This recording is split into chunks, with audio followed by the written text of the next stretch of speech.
Les polémiques ont fini par recouvrir l'œuvre de Richard Millet. Elle est là pourtant, perchée sur les hauts plateaux du Limousin, dans une langue somptueuse et un isolement souverain. Rares sont les écrivains à s'imposer de leur vivant comme des classiques. Millet est de ceux-là. La sombre majesté de son style fait de lui un écrivain à part dans la littérature française, comme surgi des siècles. Prose capiteuse, période à la Bossuet, narration qui épouse le temps jadis, celui de l'Angélus d'un autre Millet, Jean-François celui-là. Goût des femmes laides et puissantes, avec en toile de fond deux arrière-pays, la Corrèze et son plateau de 1000 vaches, et le Liban, pays du cèdre, pays des cendres. Deux vies, la première d'aventure, la seconde de réclusion. Après avoir combattu au Liban aux côtés des forces phalangistes chrétiennes au milieu des années 1970, Richard Millet a déplacé son théâtre de la guerre sur le terrain littéraire, très tôt, et c'est-à-dire combattre l'inexorable déclin du français et des Français. Si la France fut la mère des arts, des lettres et des lois, c'est qu'elle s'est longtemps confondue avec sa littérature. C'est d'elle dont il sera question ici à l'occasion de la sortie du premier tome de son autobiographie, 1953-1973, significativement intitulée La forteresse, avec ses meurtrières mais aussi ses meurtrissures. Richard Millet, bonjour, bienvenue dans ce nouvel orage de papier. Richard, la France fut une grande nation littéraire, peut-être même la grande nation littéraire. La langue de la diplomatie, et peut-être encore que cette langue de la diplomatie, la langue de la diplomatie de l'esprit, pour reprendre le mot d'un titre d'un bouquin, du reste, de Marc Fumaroli. Qu'en est-il aujourd'hui ? Il n'y a plus ni diplomatie, ni esprit, et est-ce que le français, ça n'est plus désormais qu'une langue morte, une langue périphérique, colonisée par l'anglo-saxon, dévorée de l'intérieur, vampirisée de l'intérieur ? Oui, souvenez-vous ce livre d'Étiamble. Oui, parlez-vous le franglais. Oui. Parlez-vous franglais, et donc plus personne ne sait qui était aujourd'hui, mais plus personne ne fait attention à cette espèce de créolisation exactement. de la langue française par l'anglais, ou plutôt par le broken English. Voilà. Donc, je suis très étonné qu'un tel pays puisse accepter, si vous voulez, ce reniement de soi-même, parce qu'une langue n'est pas juste un instrument de communication, ou en tout cas, il ne devrait pas être uniquement ça, mais les prétentions littéraires ou diplomatiques ou existentielles même de la France, disons, anté-davosienne, font que on ne peut pas admettre de voir cette espèce de, comment dirais-je, de colonisation linguistique, mais une colonisation demandée par les sujets locuteurs eux-mêmes. Je marchais dans la rue en venant depuis Châtelet et j'étais étonné par le nombre d'enseignes en anglais. Et je me disais, mais il y a une contradiction puisque, voulant être la première destination touristique du monde, on ne refuse aux touristes moins l'exotisme de la langue française. Vous voyez ? Donc ce paradoxe est incompréhensible et à mon avis est tout à fait significatif de l'état d'esprit de la France aujourd'hui. Ouais. Et ce déclin est inexorable, hein ? Si vous écoutez la façon dont les jeunes gens s'expriment, et là je ne parle même plus d'anglais, aujourd'hui on se demande si cette espèce de sabir qu'ils parlent, avec des phrases, disons, sujet et verbe, le plus souvent des apocopes ou des affaires, c'est-à-dire des mots pas terminés. Je ne parle même pas du verlan. Je me demande d'ailleurs comment on peut essayer d'articuler une pensée de cette façon. Je ne sais pas, définitif, j'en sais rien, mais en tout cas, une espèce de bas français, comme il y a eu un bas latin. Ouais. Donc Richard, je prends le pari que d'ici 25 ans, nos auteurs, je n'ose dire nos grands auteurs, écriront en français comme le font d'ores et déjà nos chanteurs, malheureusement. Vous avez été un des premiers à nous alerter sur ce basculement dans une société post-littéraire, donc post-française. Finkielkraut a récemment écrit un très beau livre sur le sujet, l'après-littérature. Qu'est-ce que vous appelez cette société post-littéraire ? Vous l'avez déjà un tout petit peu esquissé. Est-ce que vous pouvez nous en dire un petit peu plus ? Est-ce que c'est une société de prolétaires ? Le prolétaire, c'est celui qui est propriétaire de rien. Et donc, à commencer, on n'est pas propriétaire de sa langue. Le mot prolétaire est intéressant parce qu'on n'en entend plus beaucoup le son.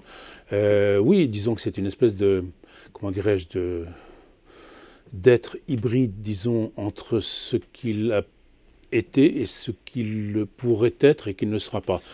Donc, au fond, rien. Un zombie... j'aime beaucoup la métaphore du zombie parce que c'est à peu près l'état Il suffirait de la légalisation du cannabis qui ne saurait tarder pour que vous ayez, par exemple, toute la population scolaire qui arrive en cours ayant fumé déjà 4 juin, ce qui est déjà un peu le cas aujourd'hui. Donc vous avez des fumeurs de cannabis littéraire ou post-littéraire, ça veut dire qu'ils parlent et écrivent sans savoir très bien dans quelle langue ils le font, ou dans quelle sous-langue ou post-langue ils le font. Et c'est là que c'est intéressant, si vous voulez, au-delà de la formulation peut-être un peu comme ça amusante, c'est que si vous n'avez plus de langue digne de ce nom, vous avez une sous-langue. Or, toute langue est manipulée quelque part. Orwell l'a parfaitement compris. Avec la novlangue. Hein. Et d'autres aussi, la novlangue. Ça veut donc dire qu'on parle pour vous. Vous êtes parlé. Par qui vous êtes parlé, nous le savons très bien, capitalisme international, etc. Et donc, ça veut dire que la France n'est plus, comme d'ailleurs les autres pays d'Europe ou à peu près, qu'une population de zombies parlée par les instances du capitalisme international. Le zombie, c'est le mort-vivant dans votre... Oui, c'est le mort-vivant, c'est-à-dire à peu près la population française ou européenne. Et qui parlerait par ventriloquie, c'est-à-dire que quelqu'un lui soufflerait à l'oreille le système, en l'occurrence avec un S majuscule. Hein. Qui c'est qui fait la langue française aujourd'hui? C'est les publicitaires, en gros. C'est pas les profs ni les écrivains. Donc, les publicitaires, vous pouvez dire n'importe quoi. Regardez les affiches. Vous verrez que, par exemple, le grand remplacement de façon ethnique sur les affiches est déjà accompli. Oui, il est validé. Complètement validé. Donc, il y a plus, les slogans sont des slogans du remplacisme international, de la doxa internationale. Je veux dire, pourquoi parler puisqu'on parle pour vous? C'est tellement plus reposant. Ouais. Dans votre bibliographie, il y a plusieurs livres consacrés à la langue. On peut même dire qu'il y a un fil rouge dans tous vos essais sur cette question de la syntaxe. La syntaxe, c'est la colonne vertébrale d'une langue. Et sans colonne vertébrale, de fait, oui, la langue, c'est filoche, c'est du corps. Vous avez fait 2 essais, le sentiment de la langue. Qu'est-ce que vous entendez par ce sentiment de la langue? On a l'impression qu'il n'y en a plus aujourd'hui. Mais vous parlez aussi de fatigue du sens. On dérive un peu, certes. Moi, j'ai le sentiment qu'on est surtout une société fatiguée, que presque le sens est en trop dans votre titre. La fatigue est générale. Hein. Oui, mais quand c'est la fatigue du sens lui-même, de la signification, c'est-à-dire d'un rapport au réel, le réel immédiat et le réel symbolique, si vous voulez, là, on entre dans cette zone de mort-vivant, de mort-vie, où tous les dangers apparaissent. Je veux dire, et où il n'y a plus aucun garde-fou. Le sentiment de la langue, le mot sentiment est à prendre au sens du XVIIe siècle, c'est-à-dire la conscience. D'accord. La conscience, je sens la langue, j'en ai conscience. C'est-à-dire qu'aujourd'hui, le locuteur français n'a plus conscience exactement de sa langue. Il ne sait plus très bien ce qu'il dit. D'ailleurs, il ne parle plus. Il émet des petits bouts comme ça de messages, et c'est tout. Quant à... Comment dirais-je, le sens... Oui. Non, c'était sur la... Je vous laisse parler sur le sens, après je reviens sur la fatigue. Hein. Oui, quant au sens, je veux dire, à partir du moment où on est fatigué d'être soi-même, là aussi, d'autres vont vous prendre en charge. Si vous êtes fatigué d'être vous-même, eh bien nous sommes là, nous autres, c'est-à-dire qui? L'internationalisme absolu, pour prendre en charge vos désirs, vos doutes. Il n'y a plus de doutes, les désirs sont immédiatement satisfaits. Vous n'avez plus besoin de parler puisqu'on parle à votre place. Vous n'avez plus besoin de lire puisque de toute façon ce qu'on produit est illisible. Vous regardez et vous vous taisez en même temps. Pardon, c'est un peu excessif, mais c'est pas si excessif que ça. Regardez la tête des gens dans la rue, vous verrez qu'ils ont tous des têtes d'abrutis devant leur téléphone. Que peuvent-ils regarder dans leur téléphone? Les messages. C'est des messages constants. Un harcèlement publicitaire. Et la mise en condition. Et la mise en condition, bien sûr. Le conditionnement, comme disait, souvenez-vous, Huxley, oui. dont on parle moins à tort d'ailleurs que Orwell. Or, le meilleur des mondes, on dit beaucoup plus sur la société, sur le soma, sur les drogues. Voilà, sur les drogues, le plaisir obligatoire, la jouissance obligatoire, et surtout, chose tabou absolue, la stratification de la société en alpha, plus, etc., moins, jusqu'aux epsilon qui sont les zombies. Souvenez-vous, on sait qu'à un moment, il faut fabriquer tant de noirs parce qu'ils sont destinés à telle mine. Vous voyez, tabou absolu aujourd'hui, bien sûr. C'est société fonctionnaliste. Hein. Dites, Richard, en 2012, vous avez provoqué un immense scandale dans le tout Paris littéraire, mais au-delà du tout Paris littéraire, dans l'univers médiatico-politique, à partir d'un livre dans le livre, si je puis dire, de votre éloge littéraire d'Anders Breivik, donc le terroriste scandinave, qui a massacré je ne sais plus combien de gens. Ça avait fait une polémique, mais monstrueuse. Quelques années plus tard, Virginie Despentes a fait l'apologie des frères Kouachi, c'était en 2015, après 2015. Frères Kouachi, Charlie Hebdo, etc. Ça n'a suscité absolument aucune polémique. Comment vous expliquez ce deux poids, deux mesures? Vous, ça a fait de vous un paria, exclu de cette société littéraire, et Virginie Despentes est mise désormais au panthéon de nos grands auteurs. Ben, c'est très simple. Enfin, c'est pas si simple que ça. Mon affaire a fait scandale, non pas tellement pour ce que je disais de Breivik, qui était un éloge ironique, donc qui n'était pas un éloge. Si ça avait été un éloge, j'aurais été au tribunal, tout simplement. Mais plutôt par ce que je disais dans la première partie du livre, à savoir l'encre fantôme. On revient à ce que vous disiez tout à l'heure. À savoir que je disais au fond que la littérature qu'on publiait était sans grand intérêt, et donc, vu la place que j'occupais chez Gallimard, c'était inacceptable. Voilà, bon, ok. Donc, la légende continue selon laquelle j'aurais fait l'apologie d'Anders Breivik, ce criminel que je dénonçais d'ailleurs dans le livre, et ça personne ne l'a remarqué. Aussi le fait que j'avais fait le coup de feu au Liban, pas dans le bon camp, puisque c'était aux côtés des chrétiens. Ça aussi, ça m'a été reproché. On m'a traité de tueur de Palestiniens aussi, par la même occasion. Quant à Madame Despentes, c'est une femme. Elle est, paraît-il, sexuellement d'un côté où il faut être. Oui, elle a été partout. Partout. Et faire l'apologie, après tout, d'un criminel, disons, musulman, ce n'est pas tout à fait faire l'apologie d'un criminel. Donc tout va bien, c'est comme M. Battisti. Oui, exact. Battisti, qui est quand même aussi un criminel, un terroriste italien, a été adulé par le tout Paris littéraire. Et la femme du président, Carla Bruni. Et Carla Bruni. Et je lisais je regardais le Nouvel Observateur, l'Obs, il y a 15 jours. Il y avait une interview de Battisti, et on lui disait « Mais comment ça va, mon pauvre chéri, dans votre prison ?» Et il répondait « Ça va beaucoup mieux depuis que je ne suis plus en prison avec les islamistes. » Donc, j'étais très inquiet pour ce monsieur, mais enfin, qui avait quand même dit, lorsqu'il a été arrêté, je les ai tous baisés, et les plus cons de tous, c'était les intellectuels français. Mais ça, bon. Alors, deux poids, deux mesures, effectivement. C'est tout. Et là, on est vraiment au cœur de la société littéraire, qui est la première qui a renoncé. Et je le redis, la France, le cœur du pouvoir culturel de la France, c'est cette littérature. Or, si la société littéraire en France s'effondre, c'en est fini. Vous connaissez le mot de Dominique Deroux, je crois. Vous avez été très très proche de son fils, Pierre-Guillaume Deroux, qui fut votre éditeur, avec lequel vous avez traversé cette tempête de 2012 autour de Breivik. Et Dominique Deroux disait cette phrase, moi, que je trouve génialissime, dans Immédiatement, moi, Dominique Deroux, déjà pendu à Nuremberg. En réalité, ça a été une des premières formulations, le mot de Léo Strauss sur la réductio ad litterum. En réalité, on le trouve déjà chez Dominique Deroux, qui fut un immense écrivain et un très grand éditeur. Est-ce que tous les réprouvés, et c'est ce que vous êtes un petit peu, même je dis un petit peu, beaucoup je crois, peuvent reprendre à leur compte cette parole de Dominique Deroux? C'est-à-dire qu'on est assigné à un pavillon décancéreux, si on reprend la métaphore soviétique, ou alors à Nuremberg, si on prend la métaphore nazie. Tout à fait. On est exactement ça. Et certaines personnes me disent « Mais tu vas voir, ça va s'arranger, etc. » Je dis « Mais pas du tout. » Le système médiatico-littéraire en place, c'est-à-dire le gauchisme culturel, a besoin de 2-3 figures comment dirais-je, de répréhensible. Oui, répulsive. Répulsive. Donc il y a Renaud Camus, il y a moi, il y en a probablement 2 ou 3 autres, vous voyez, mais en tant qu'ex-membre comment dirais-je, de l'intelligentsia acceptée, Renaud Camus et moi. Et l'un et l'autre, Voilà.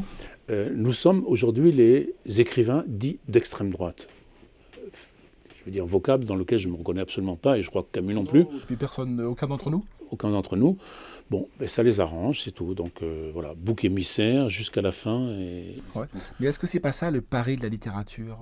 Pour moi, c'est ça le pari de la littérature. C'est prendre tous les risques, dont le risque de devenir un pestiféré, de devenir un paria, pour éventuellement faire le pari de l'avenir, faire le pari de la postérité. Est-ce que tous nos grands écrivains n'ont pas fait ça? Depuis Rabelais? Le grand écrivain, je ne sais pas ce qui me concerne, mais en tout cas, je dirais qu'il faut prendre la chose comme une chance. même si c'est très difficile. Ça veut dire quoi? Ça veut dire que quand vous n'avez plus rien, quand vous n'attendez plus rien du système, c'est là que tout est possible, paradoxalement. Et à partir de ce moment-là, quelle liberté vous avez, quelle liberté j'ai de dire ce que je veux, puisque de toute façon, je n'attends rien du système. C'est fini. Donc, Mais est-ce que dans une société comme la nôtre, la survie littéraire, c'est-à-dire le pari qu'il y a une vie après la mort pour la littérature, que la littérature ne meurt pas, qu'elle est résurrectionnelle, est-ce qu'il ne présuppose pas qu'il y ait une mort sociale au préalable? Si, forcément. Par exemple, je suis étonné de tous ces gens du gauchisme culturel qui incantent les figures de Kafka, de Pessoa, etc., qui vous voulez, Rimbaud, enfin Artaud et tout ça. Ils oublient ce que ces gens ont souffert, dans quelles conditions ils ont écrit Lautréamont, mort à 24 ans. Enfin, vous voyez, Pessoa était quasiment inconnu. Vous voyez, Kafka... Artaud, n'en parlons pas. Artaud, n'en parlons pas. Vous voyez, on oublie un peu tout ça. C'est tellement facile de récupérer ces gens de bord qui se suicident dans une ferme en Auvergne, etc. On oublie toutes ces choses-là. C'est tellement facile. Vous voyez? Donc, je ne prétends pas être ces gens-là, mais je vous dis, vous avez raison de me dire, effectivement, la mort sociale est indispensable. Ouais, moi, je pense que c'est le prérequis aujourd'hui dans une société qui est pourrie comme la nôtre. Pour un écrivain, c'est vraiment le pari qu'on doit faire. Je vous dis, c'est accepter de une chance. Brûler ses vaisseaux, couper les ponts. Vous êtes particulièrement attaché à ce mot opprobre. C'est le titre d'un de mes livres, oui. Pourquoi Mais parce que c'est une tâche d'infamie, l'opprobre. Oui, mais parce que, je veux dire une chose, quand a eu lieu mon affaire, j'ai dit à mes filles, si on vous pose des questions, si on vous demande si vous êtes mes filles, vous dites non, parce que je voulais les protéger. Et je leur redis encore aujourd'hui, si on vous pose des questions, vous dites non. C'est vous dire le pouvoir de nuisance de ce système, qui se prétend tolérant, mais qui ne tolère rien en réalité. Donc l'opprobre, c'est-à-dire que vous parliez de mort sociale, c'est une chose, mais ça va bien au-delà. Quand, par exemple, ici même, il y a quelques semaines, un lecteur me disait « J'ai demandé votre livre dans une librairie ». On m'a dit « Mais vous plaisantez ? Cet auteur, jamais ». J'espère qu'il a fait un raffut et un tapage. Je ne me souviens pas ce qu'il a fait, j'espère aussi. Alors, je peux encourager les téléspectateurs qui nous regardent à aller commander du millet chez leur libraire. Et si jamais les libraires ont des hauts le cœur, qu'ils fassent un scandale dans la librairie. Voilà. Mais c'est vous dire qu'on dépasse la question de la mort sociale ou de la qualification politique ou post-politique pour entrer dans une autre dimension qui est celle de la honte. On voudrait... D'où l'opprobre. Voilà, on voudrait que nous soyons honteux.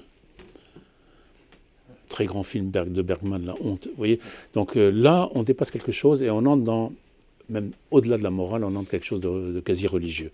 Et je pense que aussi la littérature a à voir avec le mal, la littérature et le mal de Georges Bataille, etc. Vous voyez, ces choses qui sont aujourd'hui, bien sûr, complètement ignorées par les petits écrivains en cours. Oui.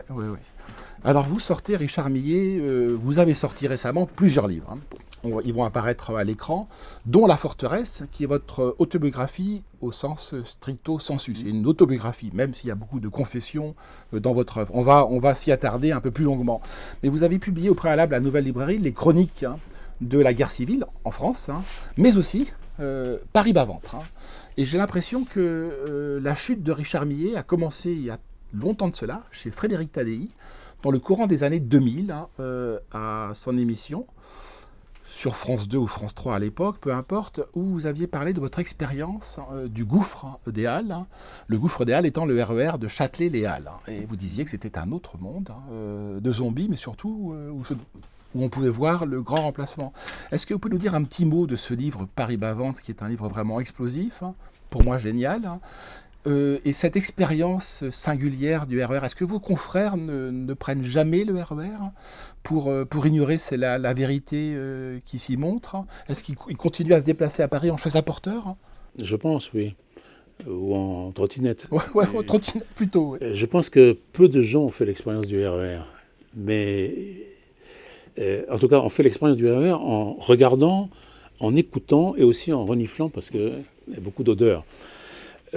Pourquoi? Parce qu'au fond, le RER, vous savez que, notamment à Châtelet-Les Halles, ou Châtelet-Halal, comme l'appellent certains amis, c'est la plus grande gare souterraine d'Europe, ce qui n'est pas rien. Qu'est-ce qu'on y voit? On y voit des trains qui vont et viennent des banlieues, du centre de Paris, vers les banlieues. Très bien, j'ai rien à dire contre ça. Mais vous voyez aussi la population là-dedans. Or, ce que j'avais dit chez Tadi, j'avais posé simplement une question. J'avais dit que lorsqu'on se retrouvait dans le RER à 6 heures du soir, être le seul blanc, quel type de questions on pouvait se poser? Je n'avais pas dit qu'il y avait trop de noirs, comme on a reproché, ou trop d'asiatiques, ou trop de je ne sais quoi.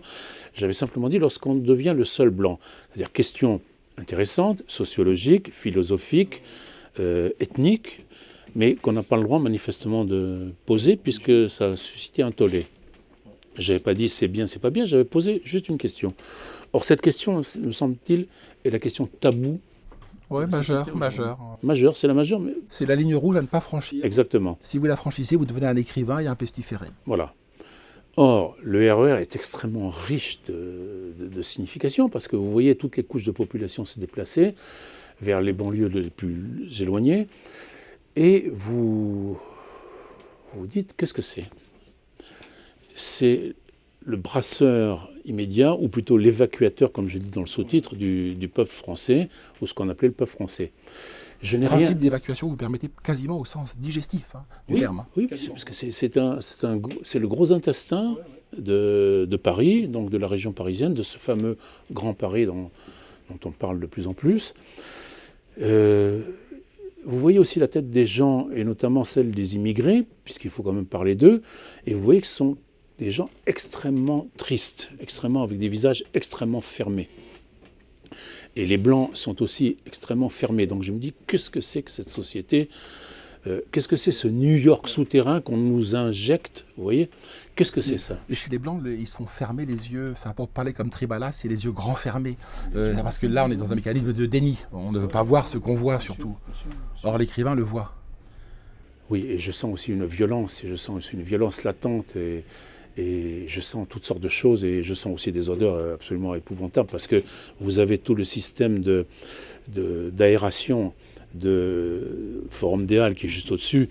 Vous avez des odeurs de viennoiserie absolument abominables et de kebab qui descendent dans cette espèce de souterrain.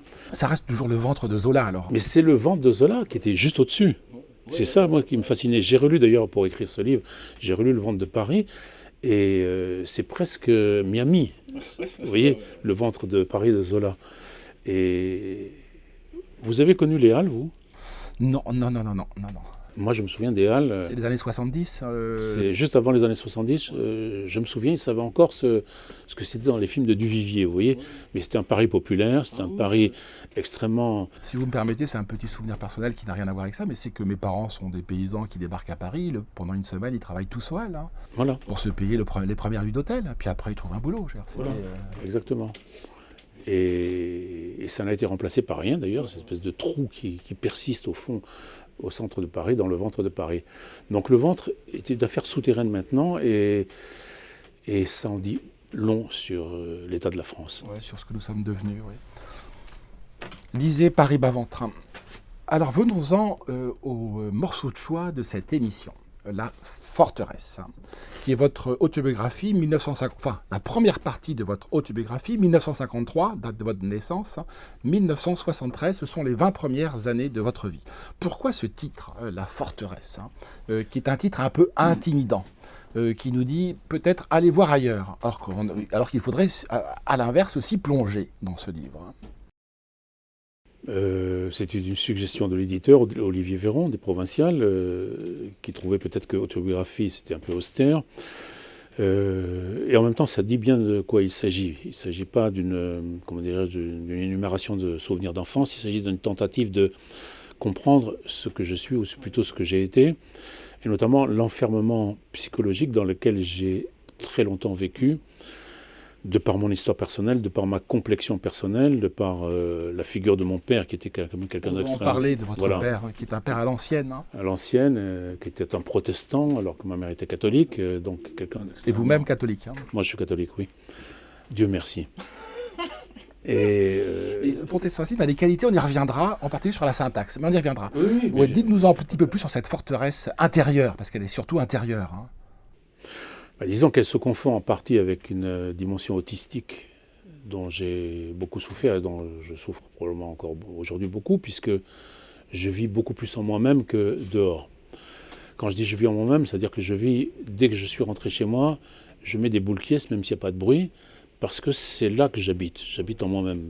Mais là, c'est presque phobique. Hein. Oui, je suis quelqu'un de phobique, d'où le RER aussi, etc. Je suis venu ce matin. Mais dans le RER, vous prenez un masque alors si vous mettez des boules qui dans les oreilles, non, vous mettez un masque dans le RER pour traverser Non, j'ai un système J'ai un truc de Rickless. Je mets sur mon pouce un peu comme les légistes et je me mets autour des narines. Vrai? Oui, ça m'arrive quand ça pue trop. C'est vrai. Très très bon. Mais oui. Et j'ai béni d'ailleurs le Covid pour la seule raison des masques. Voilà, ça sentait moins mauvais. Donc, plus sérieusement, la forteresse, c'est ce dans quoi je vis, dont j'aimerais sortir et où je me réfugie. C'est très ambivalent.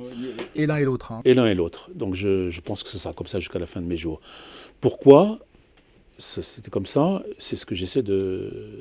Mais alors oui, justement, pourquoi vous avez répondu sur cette question du titre. Hein.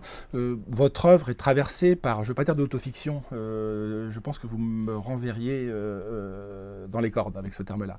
Mais votre œuvre est quand même traversée par... comporte une grande dimension biographique et autobiographique. Hein.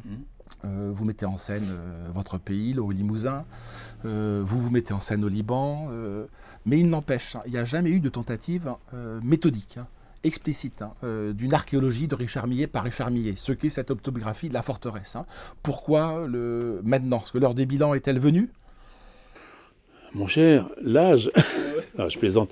Non, tout simplement, je voulais écrire ce livre depuis 40 ans. C'était une espèce de fantasme. Et vous avez vu, il comporte... j'ai essayé à plusieurs reprises et j'ai gardé les tentatives. Oui. 4 ou 5 débuts. Avorté, pas avorté. Avorté aussi parce que, en partie parce que mon père est mort à 100 ans, 99 ans et demi. Donc tant qu'il était... Est-ce que c'est une fatalité question embarrassante hein, Non, que votre géniteur soit...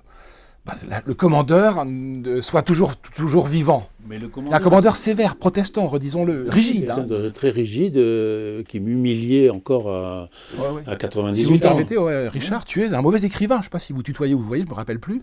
Tu es un mauvais écrivain, ta syntaxe est trop lâche. Hein. Voilà, il me faisait des remarques. Vous qui êtes obsédé par la syntaxe. Oui, mais bon, j'avais le commandeur en face de moi, donc il ne se décidait pas à mourir, si j'ose dire. Je dis ça sans aucune méchanceté. Et donc, c'est pour ça que j'ai attendu cette année pour publier, c'est tout. Parce que je ne voulais pas en plus qu'il il n'aurait pas supporté que je parle de lui, donc voilà. Ouais. Moi, c'est curieux, je suis un lecteur de Millet depuis un bail, hein, et c'était la figure de la mère qui m'intriguait, mais je vous avais peut-être mal lu, ou pas assez bien lu. Le père est quand même central chez vous, à travers son obsession de la grammaire, de la rigueur grammaticale, de la rigueur syntaxique, hein, de la rigueur morale qui va avec, le protestantisme. Hein. Il y a presque un fond gidien. Je crois que le père d'André Gide meurt assez tôt, je ne vais pas dire de bêtises, hein. Chez vous. Ça va vous heurter, mais il y a peut-être que c'est l'autisme, alors dont vous parliez. Je trouve que dans votre catholicisme, il y a quand même une ascèse protestante. Hein. Vous allez sursauter. Hein. Non, pas du tout. Au contraire, je suis un grand lecteur de Gide, quelqu'un que j'aime beaucoup, et je comprends parfaitement la Normandie et Uzès, vous voyez. Non, bien sûr. Et Gide pinaillait beaucoup sur la syntaxe, etc. Non, même si je ne partage pas d'autres points de vue.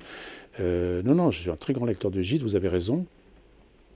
Et j'ai été élevé autant dans le protestantisme, même si mon père n'en parlait jamais, mais en tout cas par l'austérité des mœurs, la rigueur et tout ça. Ça a été un protestantisme exemplaire, quoi. Oui, bien sûr. Mais il ne faisait pas de prosélytisme protestant.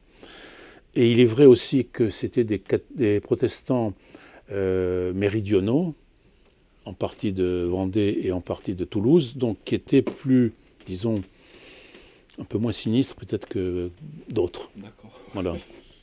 Mais ne nous trompons pas, hein, il y a cette rigueur, ce côté c'est implacable. et puis la distance du père vis-à-vis de l'enfant, peu d'effusion, pas d'effusion. Jamais d'effusion. Et donc évidemment tout ça, ça va participer à votre construction, à faire de ce que vous êtes devenu.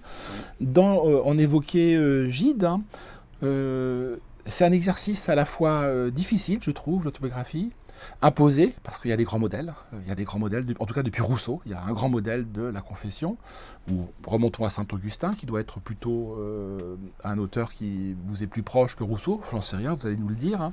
Mais j'aimerais bien que vous nous parliez aussi après, dans un deuxième temps, on y reviendra, de Michel Derys, hein, qu'on ne lit plus beaucoup, le collège de sociologie, l'ethnologie, mais aussi un livre qui s'appelle L'âge d'homme, comme la maison d'édition, et en particulier son introduction, la littérature comme tauromachie. Ce sera ma deuxième question. La première, ce sont les grands modèles. Est-ce qu'ils ne sont pas un peu intimidants pour se lancer dans une autobiographie ? Je crois qu'il faut les oublier, parce que c'est pas possible.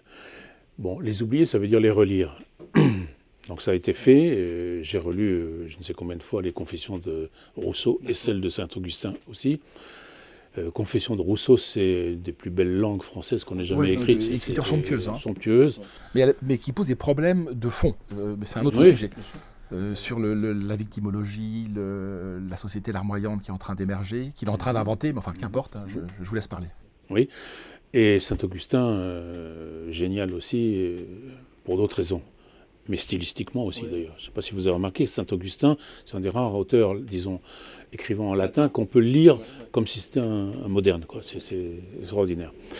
Donc, venons-en à Léris. Léris a écrit une somme autobiographique qui s'appelle La règle du jeu, qui est assez difficile à lire parce que c'est une langue extrêmement précise qui va chercher des détails et qui décortique ces détails pour faire presque une sorte de poésie en prose, vous voyez.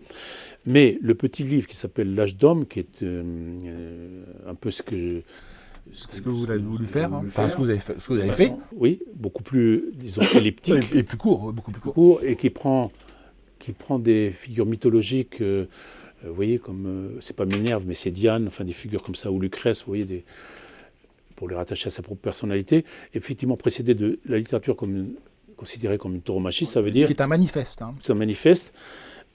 Si vous voulez être un écrivain, vous dire un écrivain, c'est un peu ce qu'on disait tout à l'heure, mort social, mais là c'est la corne du taureau. Vous devez affronter le taureau, donc qui peut vous transpercer le ventre, vous tuer.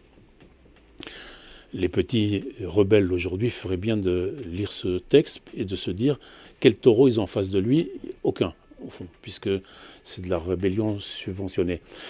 Donc, quelle était la corne du taureau pour moi? C'était justement probablement la figure du père et aussi le fait de savoir si j'étais capable de, comment dirais-je, rassembler des souvenirs d'enfance que je n'avais pas dispersés par-ci par-là. Donc voilà, c'est pour ça que j'ai laissé beaucoup de côté des choses que j'avais déjà été abordées. Voilà. Ouais.